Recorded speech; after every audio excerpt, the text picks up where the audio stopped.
Hi, I'm Chris Lowell, and I'm a math educator. And if you want to learn something cool today, let's talk about multiplying negative numbers and why you get a positive number if you multiply two negatives. Something like this, where you take negative 3 times negative 4, and the result is a positive 12. So we can think about multiplying as taking steps on a number line. If we want to multiply two numbers, x and y, we can think about taking x steps of size y. So here's our number line,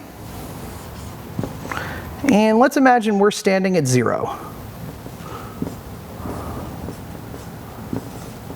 Here's our little dude, and he's standing at 0.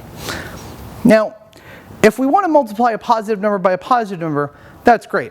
We have a positive number of steps in the positive direction, so we'll end up with a positive number. If we have one of them negative, like we take 3 steps of a size negative 4, well, we have to think about what it means to take a step of a negative size. And that means to turn around and go the other way first. So instead of facing the positive numbers, let's turn around and face the negative numbers. And we're going that way now. And if we're still taking positive numbers of steps, we're still going to walk forward. So a negative times a positive, we'll walk forward into the negative numbers here. Negative 1, negative 2, negative 3, and so on. But what happens if we take negative steps of a negative size?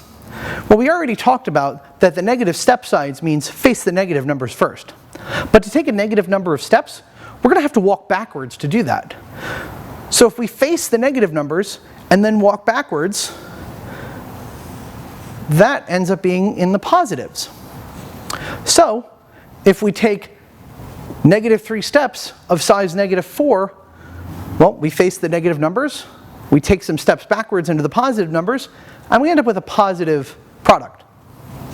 Now, walking around on a number line really doesn't constitute a proof. So let's talk a little more arithmetic. And for this section, you're going to have to believe me that a positive number and a negative number, it's just multiplying by negative 1. So you'll have to believe me that negative a is just negative 1 times a, for example. So we can take two numbers, a and b, and think about what happens if we multiply their opposites together. So let's look at negative a times negative b. Well, if you believe this, then I can take a negative 1 out of the negative a, and I can take a negative 1 out of the negative b. So we have negative 1 times a times negative 1 times b. I can use the commutative property to put both negatives next to each other. And then we're left with a different question. Okay, so what's negative 1 times negative 1? Well, the answer is, it's got to be positive 1. We have to adopt that idea. If we choose any other number, the properties of multiplication completely break. Let's show how that can happen. So, for just a minute here, we're going to entertain the idea that two negative numbers multiply to make another negative number. It's a little bit weird, but let's see where this goes. I'm going to write an expression that shows that this can't possibly work. It breaks the associative laws, it breaks the distributive laws. So let's try writing this. How about we write negative 1 times, and in here I'm going to write negative 1 plus 1. And on the other side, I'm going to write the distributed version of this, where I distribute the negative 1 through.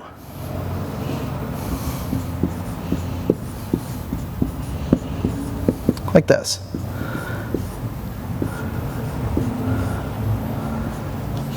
Okay. So I'm going to look at this and say, well, that's negative 1 plus 1. I know how to add. That's 0. So this left-hand side is negative 1 times 0. And this right-hand side, well, our rule says that negative 1 times negative 1 is negative 1. So I'm going to put that in here. And this, well, we talked about this before, that negative 1 times a positive number just makes that number negative. So this will be another negative 1. Now let's finish up. Well, anything times 0 should still be 0, so this left-hand side is still 0. And what about the right-hand side? Well, this gave us negative 1, and this product gave us negative 1. So together that's negative 2. Hey, wait a minute. That doesn't work. If we adopt this idea, then two things that should be the same because the distributive laws turn out to not be the same, and we get a contradiction. This can't happen. So we have to throw this idea away, and we have to conclude that the two negative 1s has to multiply to a positive 1. And so two negative numbers, in general, will multiply to make a positive number. One last thing to go over. This is about the properties of numbers, but let's talk a little algebra. I can show it that way too. So we can start this by basically picking any two numbers and then showing if I manipulate them in different ways, I can get the same answer. So let's pick two numbers, A and B, and let them be real numbers. I'm going to define this new number x, and it's going to be a bunch of a's and b's put together like this. So let's say x is the product of a and b plus the product of negative a and b plus the product of negative a and negative b. Okay, I'm going to manipulate this number in two ways. First, I'm going to factor the first two terms, then I'm going to factor the last two terms, and I'm going to show that they come to the same result written in different ways. If I start by factoring the first two terms, I get this, where x is equal to, well, I can pull out the common factor of b here. So let me pull out a b. I get an a here and a negative a here, so this will be a minus a. And we leave the third term alone when we do that.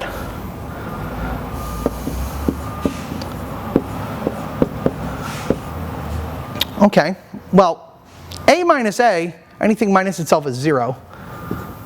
So this just ends up being 0 times b. What about over here? Well, we're still left with negative a times negative b. We don't know what that is quite yet. But since this is 0 times b, we can just throw this away. And our original x was equal to negative a times negative b. I'm going to factor the right side differently. Like I said earlier, I'm going to take the last two terms instead of the first two terms. So we're going to leave a, b alone this time. And then we're going to factor out the negative a.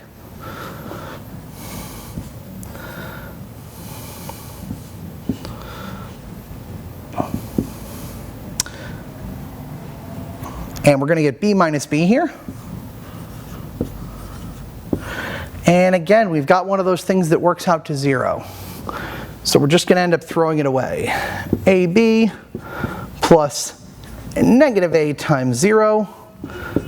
We throw that term away and we get ab. Well, here on the left-hand side I have x equal to negative a times negative b. And here I have the exact same thing equal to a times b. So by transitivity, these two things here and here are equal.